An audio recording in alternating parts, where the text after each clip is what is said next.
Theranos is set to formally dissolve, according to a new report from the Wall Street Journal. In an email to its shareholders, Theranos CEO and General Counsel David Taylor reportedly says the company plans to pay creditors its remaining cash in the coming months.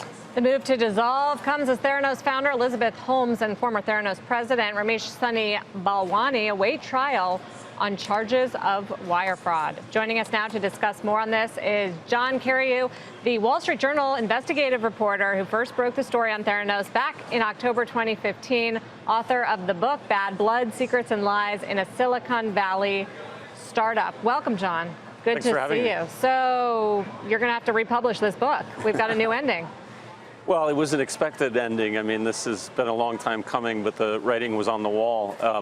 The remarkable thing is that if you rewind to October 2015, when I published my first investigative story on Theranos, the company still had $400 million in the bank, and it could have called it quits then, and Elizabeth Holmes could have apologized to investors, to patients, to everyone she had misled, and returned that money to shareholders on a pro rata basis. But instead, she dug in her heels, and over the past almost 3 years, she's used that money to hide the ball, to pay lawyers, to thwart litigants, to ward off lawsuits.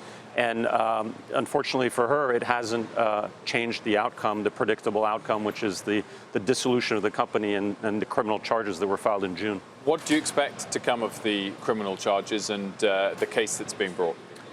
Well, I guess one open question is whether Elizabeth Holmes and Sunny Balwani, her ex-boyfriend, the ex-number 2 at the company, will seek some sort of plea deal.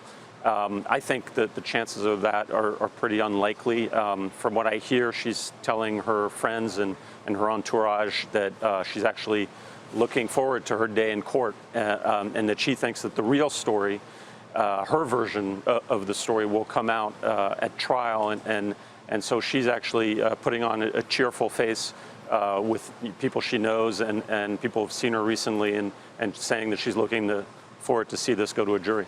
How far do you think the kind of impact extends in Silicon Valley in the world of private company financing? Is the mark of having invested in this company or not really asked the right questions going to stick with folks there, or is it just, hey, sometimes you lose some? I think there are definitely big lessons for Silicon Valley in this scandal.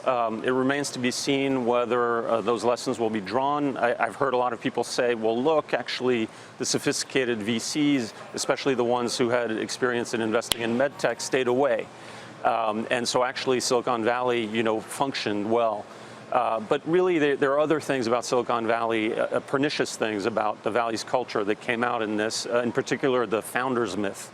Which I think we have, unfortunately, Steve Jobs to blame for, this myth that these tech founders are all-knowing and can see around corners and are geniuses without even, finishing their college educations and getting college degrees. I mean, I think that myth has at least been somewhat pierced with the Theranos scandal, and I hope, that people draw that lesson from it. We have to go, John, but very quickly, the star-studded lineup of investors, do they get anything, or they lose all the money? They got nothing. The Coxes in Atlanta, the family of Secretary of Education Betsy DeVos, Rupert Murdoch, they lost a total of almost $1 billion.